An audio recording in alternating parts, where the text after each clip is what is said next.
Hi, I'm Emily, and I'm the Castle Girl.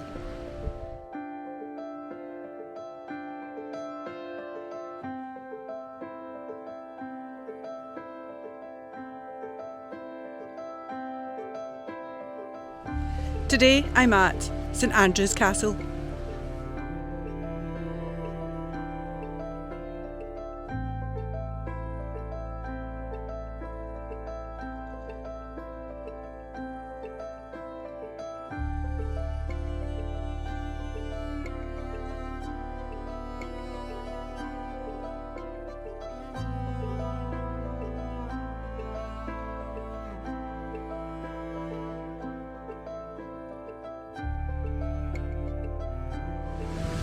St Andrews Castle is a ruined enclosure and courtyard castle.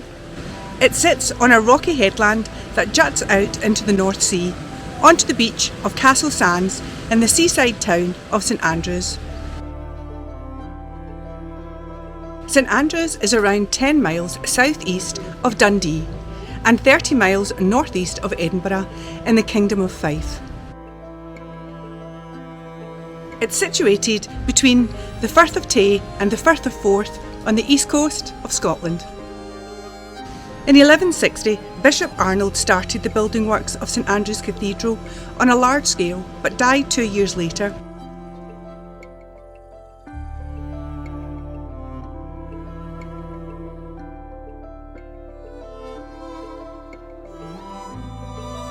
And it was Bishop Roger de Beaumont who began the construction work of St Andrews Castle as his place of residence around 1189.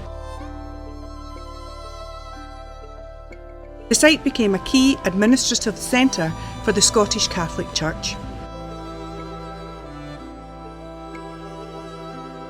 Although little remains, if any, are left of this original structure.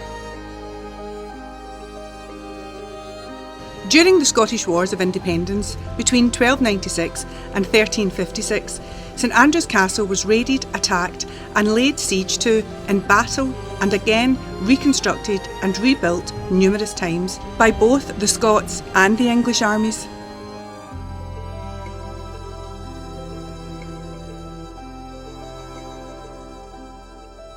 By the early 1400s, it was Bishop Walter Traill who oversaw the rebuild of the new St Andrews Castle. These are the remains that we see standing today.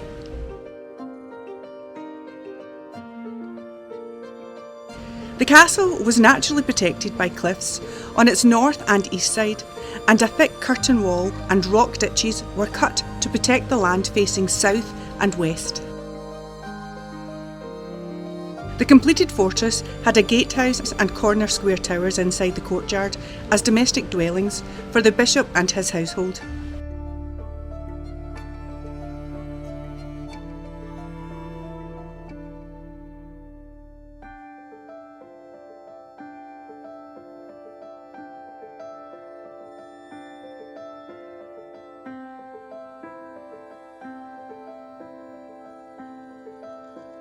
The northwest sea tower houses a prison pit known as a bottle dungeon, as it's cut in the shape of a bottle with a narrow neck.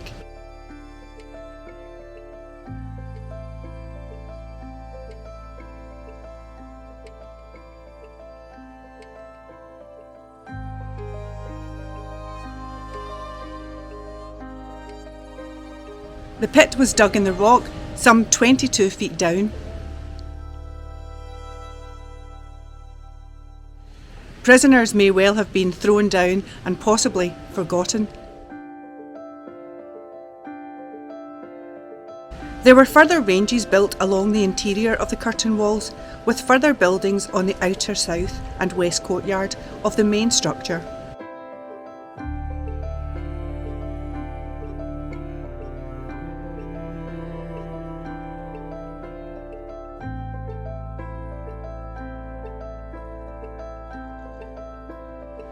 James I of Scotland was educated at St Andrews Castle in his early years.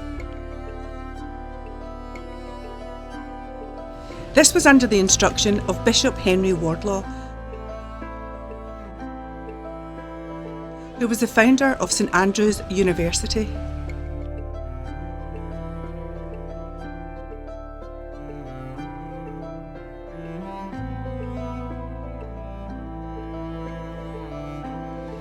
The castle was used as a prison during this time. In 1402, the Duke of Rothesay, David Stewart, was held here.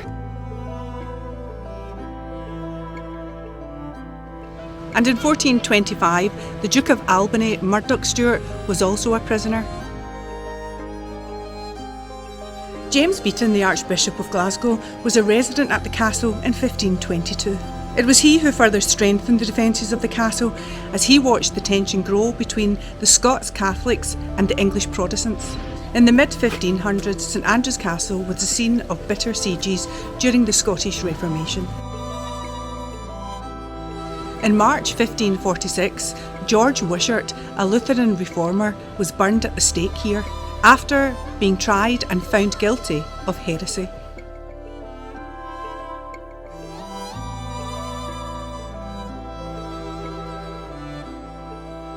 Cardinal David Beaton succeeded his uncle in 1538. By around 1544, plans to murder Cardinal Beaton began by Norman Leslie. The Leslies were victims of Beaton's expansions in the region of Fife. Also James Kirkcaldy of Grange, who had been removed as treasurer in 1544 for holding Protestant sympathies by Beaton. It was Leslie and Kirkcaldy, along with Peter Carmichael of Balmady, who, on the 29th of May 1546, entered St Andrews disguised as stonemasons.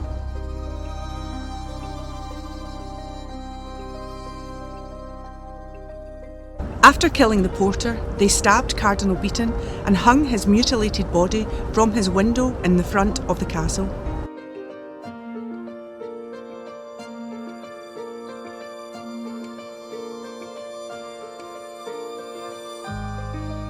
The castle was taken by the Fife Lairds, who occupied it until Regent James Hamilton, the 2nd Earl of Arran, ordered his troops to capture them and regain control.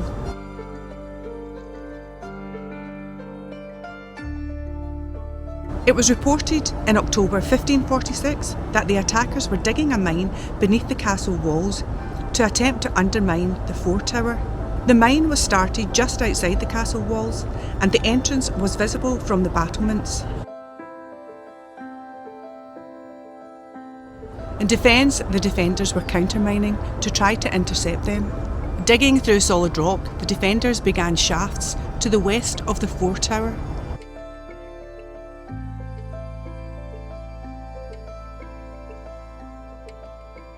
After 3 attempts, they eventually broke through into the mine, and the besiegers were repelled.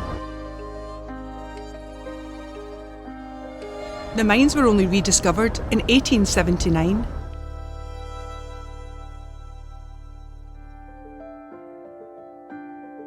And you can still see the pick marks made by the diggers.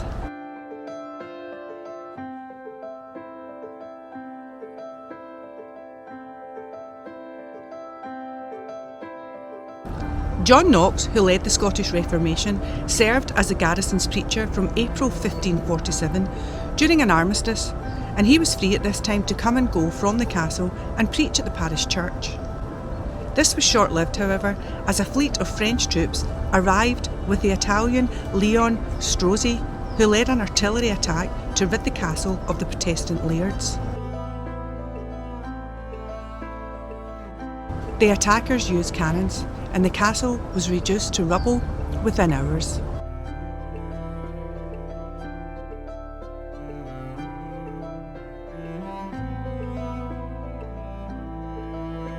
The lairds were captured, and John Knox along with them, and taken prisoner. They were made to row in the ship's galleys back to France.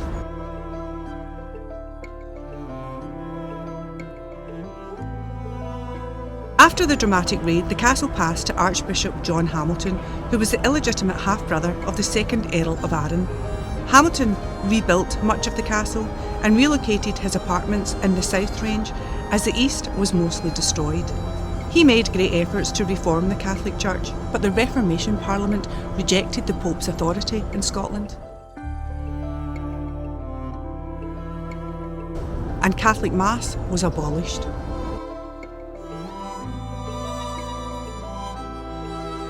Many physical symbols of Catholicism were destroyed during this time. The The great cathedral was abandoned and the roof stripped. During his time, the castle was a political jail for people holding a different religious faith mainly. Hamilton was tried, convicted and then executed in 1571 for his part in the murders of Mary Queen of Scots' husband, Henry Stuart Lord Darnley, earlier in February 1567, and also her half-brother, Regent Moray, in 1570. After Hamilton's death, the castle was occupied mainly by official constables. And in 1606, Parliament had separated castles and archbishops.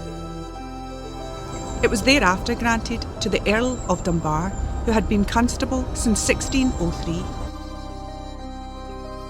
The castle thereafter was left to fall to ruin after ownership passed to the Royal Borough Council, and the stones were used to repair and extend the harbour pier.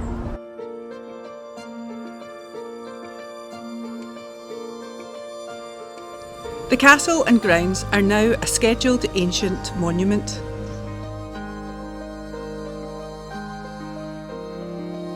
And are now in the care of Historic Environment Scotland.